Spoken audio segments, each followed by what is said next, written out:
টাকার পাহাড়, মন্ত্রীর বাংলোয় গোপন ডিল আর ছুটির দিনে লোকসভার স্পিকারের ড্রয়িং রুমে রাজকীয় আপ্যায়ন। প্রকাশ্য দিবালোকে 20 জন সাংসদ উধাও হয়ে মিশে গেলেন এমন এক অনামী দলে, যার নাম ভারতের সংসদীয় ইতিহাসে কেউ কোনোদিন শোনেইনি। এটা কি দল বদল, নাকি দেশের সংবিধান আর আমজনতার ভোটের মুখে এক নজিরবিহীন চপেটাঘাত? দিল্লির বুকে গণতন্ত্রের নামে চলা এই নগ্ন প্রহসনের নেপথ্য কাহিনী বলবো আজকের এই পর্বে। নমস্কার, আমি মধুরিমা ভৌমিক আর দৈনিক সংবাদ অনলাইনে আপনারা দেখছেন সত্যি আসলে বেদনাদায়ক। একদিকে এই তীব্র দাবদাহের মধ্যে প্রধানমন্ত্রী নরেন্দ্র মোদী 6 দিনের বিদেশ সফরে ব্যস্ত, প্যারিসে গিয়ে সংস্কৃতির রস আস্বাদনে মগ্ন। আর ঠিক অন্যদিকে তার অনুপস্থিতিতেই দেশের রাজধানী দিল্লিতে চলল রাজনীতির এক নগ্ন প্রহসন, আক্ষরিক অর্থেই এক চরম নির্লজ্জতার খেলা। বাস্তবতাটা ঠিক কতটা ভয়ঙ্কর শুনবেন। গত 4 দিন ধরে মোদী সরকারের মন্ত্রী ভূপেন্দ্র যাদবের সরকারি বাংলোয় বসে একটি বড় আঞ্চলিক দল মমতা বন্দ্যোপাধ্যায় তৃণমূল কংগ্রেসের সাংসদ ভাঙানোর নাটকের মহড়া চলছে। প্রকাশ্য দিবালোকে ডিল হলো, দর কষাকষি হলো, টাকার খেলা চললো এবং শেষ পর্যন্ত দলটাকে ভেঙেই দেওয়া হলো। আইন কি বলে? প্রখ্যাত আইনজীবী কপিল সিব্বলের মতন বিশেষজ্ঞদের মতে দলত্যাগী এই বিক্ষুব্ধ সাংসদের অবিলম্বে বরখাস্ত করা উচিত ছিল।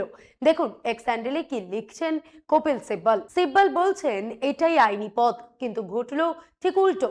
যে সাংসদদের সদস্য পদ খারিজ হওয়া উচিত, ছুটির দিনে লোকসভা স্পিকার স্বয়ং তাদের নিজের বাসভবনে ডেকে পাঠালেন। সংসদের অভিভাবক, যিনি কিনা সাংবিধানিক মর্যাদার প্রতীক, তিনি সেই দলত্যাগীদের আপ্যায়ন করছেন, চা খাওয়াচ্ছেন আর হাসি মুখে সেলফি তুলছেন। খোদ স্পিকারের পৌরোহিত্যে গণতন্ত্রের এমন নগ্ন তামাশা দেশের সংসদীয় ইতিহাসে এই প্রথম। তৃণমূলের বিশ্বস্ত সাংসদ কীর্তি আজাদের দাবি, যদি বিশ্বাস করতে হয় তবে এই ভাঙন ধরাতে বিপুল অঙ্কের টাকার খেলা হয়েছে। কীর্তি আজাদ স্পষ্ট জানিয়েছেন তাকেও দল ছাড়ার জন্য 25 কোটি টাকার টোপ দেওয়া হয়েছিল। তিনি প্রলোভনে পা দেননি, আরো কয়েকজন সাংসদও মাথা নত করেননি। কিন্তু কীর্তি আজাদের অভিযোগ, যারা বিক্রি হয়েছেন তাদের পেছনে মোটা টাকা ঢালা হয়েছে। কাউকে এককালীন 5 কোটি, কাউকে আবার মাসে 15 লক্ষ টাকার চুক্তিতে সেট করা হয়েছে। ब्राइब के बारे में तो ये भी बताओगे ना कि जो पहले 8 है उसमें कितने को ब्राइब दी, कितनों को 5-5 करोड़ दिया गया और कितनों को 50 लाख में कर दिया गया, कितनों को तुमने 10 लाख रुपए महीने पे सेट किया। ये सारी चीजें तो मेरे को मालूम है, किसी दिन खोलूंगा ना। ভাবুন একবার, একদিকে এই সাংসদেরা দল ভাঙলেন, কোটি কোটি টাকা পকেটে পুরলেন, আর তারপর কেমন রাজকীয় কায়দায় স্পিকারের ড্রয়িং রুমে গিয়ে বসলেন, আর স্পিকার মহোদয় তাদের আপ্যায়ন করছেন। লোকসভার স্পিকার কোনো সাধারণ ব্যক্তি নন, তিনি সংসদীয় গণতন্ত্রের রক্ষক। তার এই ভূমিকা কি মানায়? প্রবীণ আইনজীবী রাজ্যসভার সাংসদ কপিল সিব্বল এই গোটা পর্বটাকে গণতন্ত্রের নামে থিয়েটার বলে তীব্র কটাক্ষ করেছেন। তিনি বলছেন দিল্লিতে যা হচ্ছে তা সংবিধানের অবমাননা। এই 20 জন বিক্ষুব্ধ সাংসদ তৃণমূল থেকে আলাদা হয়ে নিজেদের ইচ্ছে মতন কোনো অনামী দলে বিলীন হয়ে যেতে পারেন না। আইনত এটা সম্পূর্ণ অবৈধ এবং এদের সাংসদ পদ খারিজ হওয়া উচিত। আর এই খারিজ করার দায়িত্ব কার? সেই স্পিকারেরই। অথচ স্পিকার মহোদয় ব্যস্ত তাদের চা খাওয়াতে।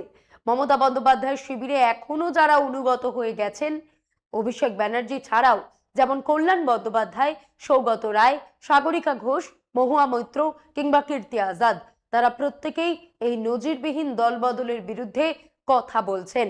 টাকার জোরে জনমতকে এভাবে বুড়ো আঙুল দেখানো আর সাংবিধানিক পথকে দলদাসের মতন ব্যবহার করা, এটাই কি তবে আমাদের আজকের গণতন্ত্রের আসল চেহারা? একটি ছোট, প্রায় সাইনবোর্ড সর্বস্ব দল ত্রিপুরার nationalist citizens party of India, সংক্ষেপে এনসিপিআই, কোনোদিন নাম শুনেছেন? অথচ তৃণমূলের এই 20 জন বিক্ষুব্ধ সাংসদ গিয়ে নাকি বিলীন হয়ে গেলেন এই অনামী দলে। ভাবা যায়? রাজনীতির কারবারিরা জানেন এনসিপিআই এর মতন বেশ কিছু রাজনৈতিক দল বিভিন্ন রাজ্যে তৈরি করে রাখে বিজেপি। এই দলটা তৈরি হয়েছিল 2022 সালে ত্রিপুরায়। 23-এর বিধানসভা নির্বাচনে সামান্য কয়েকটি আসনে লড়ে তাদের ঝুলিতে এসেছিল মাত্র 822টি ভোট। নির্বাচন কমিশনের নথিবদ্ধ দল হলেও এই দলটা স্বীকৃত দল নয়, কারণ প্রয়োজনীয় ভোট তারা পায়নি। অতএব এই গোটা প্রক্রিয়াটি যে শুধু বেআইনি তাই নয়, সংবিধানের মুখে এক বিরাট চপেটাঘাত। তৃণমূল সাংসদ কীর্তি আজাদ দুদিন আগেই ভেতরের সেই ভয়ঙ্কর সত্যিটা সামনে এনেছেন। আমরা আগের ভিডিওতে তা বিস্তারিত দেখিয়েছি। কীর্তি আজাদের দাবি, যেই সমস্ত সাংসদ দল বদলের কাগজে সই করতে রাজি হননি তাদের বাড়িতে সরাসরি বিজেপির লোকজন গিয়ে চড়াও হয়েছিল। বাইরে পাহারা দিচ্ছিল পুলিশ। ভয় দেখিয়ে, হুমকি দিয়ে বহু সাংসদের ঘরবাড়ি পর্যন্ত ভাঙচুর করা হয়েছে। তাদের পরিবারকে চরম আতঙ্কের মধ্যে রাখা হয়েছিল। ফলে স্রেফ প্রাণের ভয় এবং ব্ল্যাকমেইলের শিকার হয়ে শেষ পর্যন্ত অনেক সাংসদ আত্মসমর্পণ করতে বাধ্য হয়েছেন। কীর্তি আজাদের ভাষায়, প্রথম দফায় 8 জন তো আগেই রাজি হয়ে গিয়েছিল, বাকিদের পরে সেট করা হয়েছে। এতে নতুন আর কি আছে?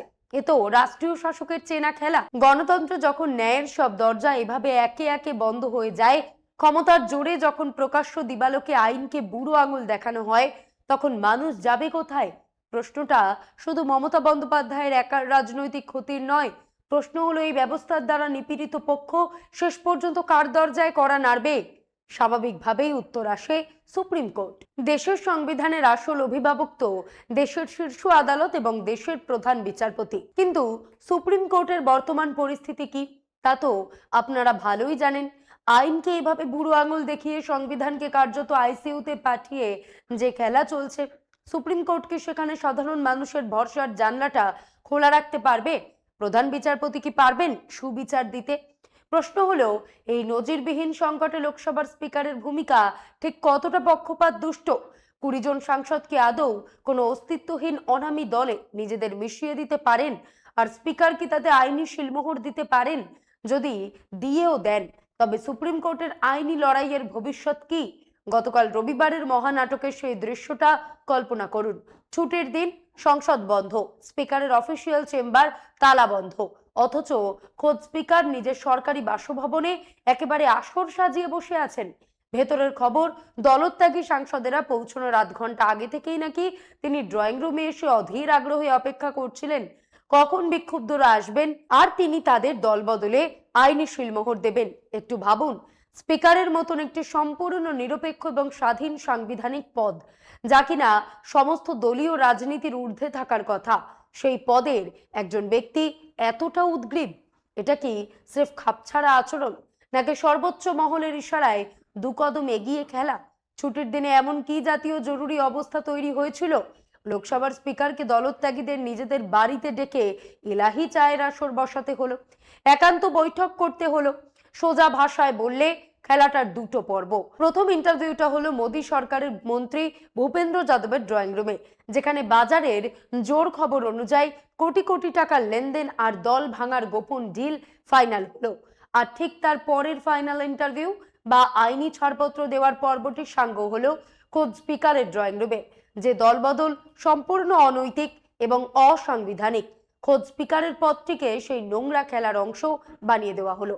মাননীয় স্পিকার কি ভুলে গেলেন যে তিনি তার ড্রয়িং রুমে স্পিকার নন, তার অফিসিয়াল চেম্বারেও স্পিকার নন?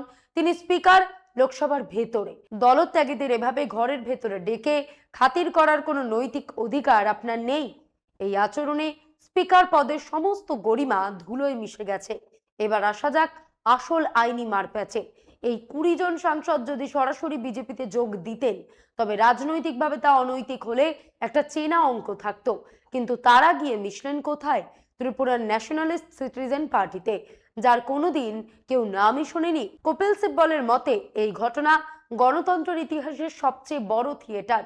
আইনকে সে বুড়ো আঙুল দেখানো নয়, বলা ভালো কোনো নিয়ম কানুনের তোয়াক্কা না করে রাষ্ট্র ব্যবস্থা এখন নির্বাচিত একনায়কতন্ত্রের দিকে এগিয়ে চলেছে। বিশ্লেষকরা বলছেন, প্রধানমন্ত্রী মোদীর উচিত অবিলম্বে ক্যাবিনেট সেক্রেটারিকে ডেকে একটা নতুন মন্ত্রক খোলার নির্দেশ দেওয়া, যার নাম হবে দলবদল মন্ত্রক বা মিনিস্ট্রি অফ ডিফেকশন।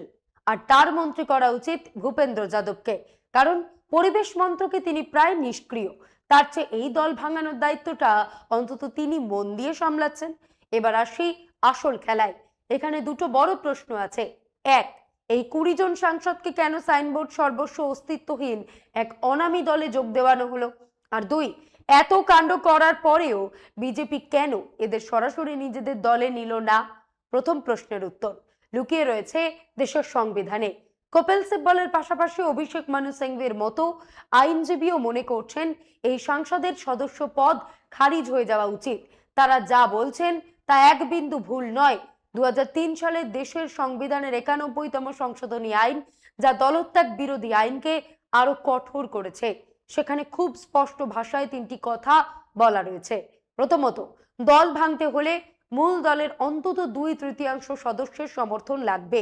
দ্বিতীয়ত, দল ভেঙে সংসদের ভেতরে রাতারাতি কোনো নতুন গোষ্ঠী বা নতুন দল তৈরি করা যাবে না। তৃতীয়ত এবং সবচেয়ে গুরুত্বপূর্ণ শর্ত, দল বদল করে আপনি কেবল এমন একটি দলে সামিল হতে পারেন যে দলটির অস্তিত্ব আগে থেকেই ওই সদনে, এক্ষেত্রে যেমন লোকসভায় বর্তমানে রয়েছে।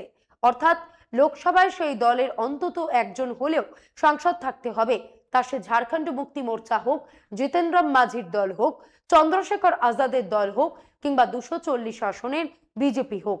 কিন্তু এই যে ন্যাশনালিস্ট সিটিজেন পার্টি, লোকসভায় এর কোনো সাংসদ নেই, যার কোনো অস্তিত্বই নেই সদনে, তার সঙ্গে মার্জার বা বিলীন কিভাবে সম্ভব?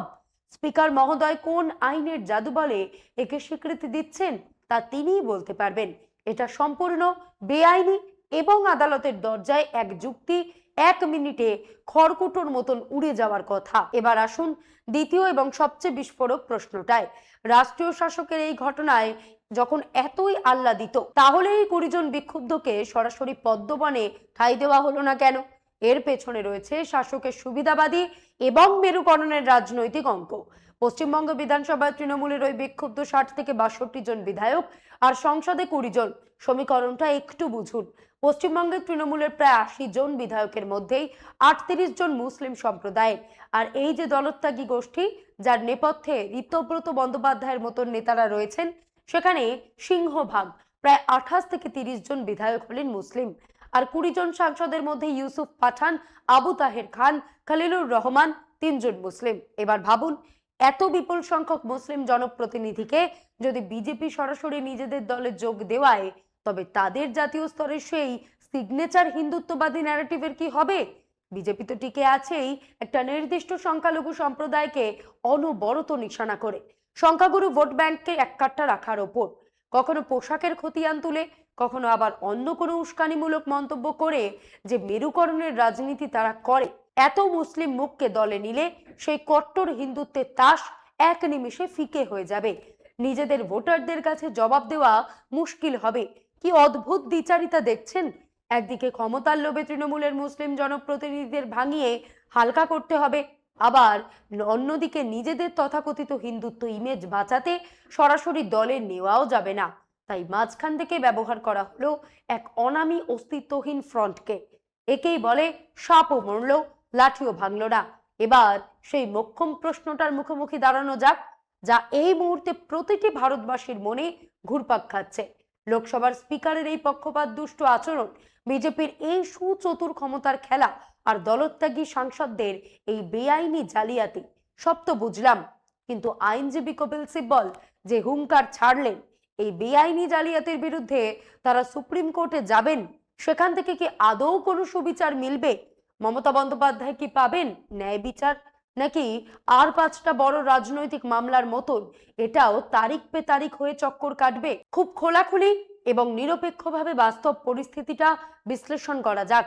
আইন বা সংবিধান তো দিন কিংবা রাত সব সময় এক থাকার কথা, কিন্তু আজ আমাদের দেশের বিচার ব্যবস্থার কোমরটা যেভাবে বেঁকে গেছে, যেভাবে শীর্ষ আদালত ক্ষমতার অলিন্দের সামনে মাঝে মধ্যেই নুয়ে পড়ছে, তাতে আমজনতার মনে প্রশ্ন ওঠাটা খুব স্বাভাবিক। দিল্লির রাজনৈতিক বিশ্লেষকদের একাংশ তো স্পষ্টই বলছেন, এই দলবদল যারা করিয়েছে সেই শাসক দল ভেতর থেকে সম্পূর্ণ নিশ্চিত যে এই চরম অসাংবিধানিক কাণ্ডেও সুপ্রিম কোর্ট হয়তো তাদের কোনো না কোনোভাবে রক্ষা কবচ দিয়েই দেবে। এবার আপনাদের একটু ইতিহাসের পাতায় নিয়ে যাই। সালটা ছিল 1985। প্রধানমন্ত্রী রাজীব গান্ধীর আমলে আয়রাম গয়ারাম রাজনীতি বা এক দলের টিকিটে জিতে এসে অন্য দলে চলে যাওয়াটা ঠেকাতে ভারতীয় সংসদে পাশ হয়েছিল ঐতিহাসিক দলত্যাগ বিরোধী আইন বা অ্যান্টি ডিফেকশন ল। এর জন্য সংবিধানে 52তম সংশোধনী এনে যুক্ত করা হয়েছিল 10ম তপশিল বা 10th শিডিউল। আজ যারা আইন পড়তে ভালোবাসেন তারা এই 10ম তপশিলিটি গুগলে সার্চ করে খুঁটিয়ে দেখে নিতে পারেন। এই আইন এবং 2003 সালের সংবিধানের 91তম সংশোধনী আইন খুব পরিষ্কার করে একটা মৌলিক কথা বলে, কোন রাজনৈতিক দলের মূল বিভাজন বা ভার্টিক্যাল স্প্লিট তখনই গ্রাহ্য হবে তখন গোটা দলটার সর্বস্তরের 2/3 সদস্য একসঙ্গে দল ছাড়বেন। সংসদ, বিধানসভা বা রাজ্যসভা এগুলো কোনো রাজনৈতিক দলের মালিক নয়, এগুলো হলো স্রেফ সেই দলের এক একটা শাখা মাত্র। দল টিকিট দিয়ে এদের লোকসভায় বা বিধানসভায় পাঠায়, তাই সংসদের ভেতরের গুটি কয়েক সাংসদ মিলেই নিজেদের আসল দল বলে দাবি করতে পারেন না। এর সোজা সাপটা মানে কি দাঁড়ালো? মানে হলো তৃণমূল কংগ্রেস নামের দলটির ভাগ্য কোনো চূড়ান্ত সিদ্ধান্তের রাশ কার হাতে থাকবে তা ঠিক করবেন দলের প্রতিষ্ঠাতা তথা সুপ্রিমো মমতা বন্দ্যোপাধ্যায়। তার সই, তার শিলমোহর ছাড়া দলের ভালো মন্দ নির্ধারণ করার এখতিয়ার অন্য কারণ নেই। গুটি কয়েক সাংসদ বা বিধায়ক লোভে পড়ে বা ভয় বিদ্রোহী হয়ে গেলে তারা নিজেদের আসল দল বলে দাবি করতে পারেন না এবং কোনো অনামী দলের সঙ্গে মার্জারের সিদ্ধান্ত নিতে পারেন না। আইনত তা সম্পূর্ণ অচল, কিন্তু আইনের বইয়ে যা লেখা থাকে রাজনীতির ময়দানে আজ কি তা মানা হচ্ছে? ক্ষমতার দম্ভ আর টাকার দাপটে আজ সংবিধানের রক্ষকেরাই ভক্ষকের ভূমিকায় অবতীর্ণ হয়েছেন। সবশেষে ক্ষমতার মসনদে বসে থাকা রাজন্য বর্গের উদ্দেশ্যে সরাসরি দুটি নগ্ন প্রশ্ন ছুড়ে দিতে চাই। প্রথম প্রশ্ন, কোটি কোটি টাকার ডিল আর ইডি সিবিআই এর ভয় দেখিয়ে যদি জনমতকে এইভাবে লুণ্ঠন করতে হয় তবে কোটি কোটি টাকা খরচ করে দেশে এই ভোটের নাটক করার কি দরকার? দ্বিতীয় প্রশ্ন, দল ভাঙার ফন্দি ফিকির করতে যে স্পিকার ছুটির দিনে নিজের বাড়ির ড্রয়িং রুমে লাল গালিচা পাতেন সেই নিরপেক্ষতার মুখোশধারী সাংবিধানিক পদের কি আর বিন্দুমাত্র নৈতিক গরিমা অবশিষ্ট রইল? গণতন্ত্রের এই নগ্ন প্রহসন যেখানে প্রকাশ্য দিবালোকে জনমতকে কেনাবেচা করা হচ্ছে তার শেষ কোথায়?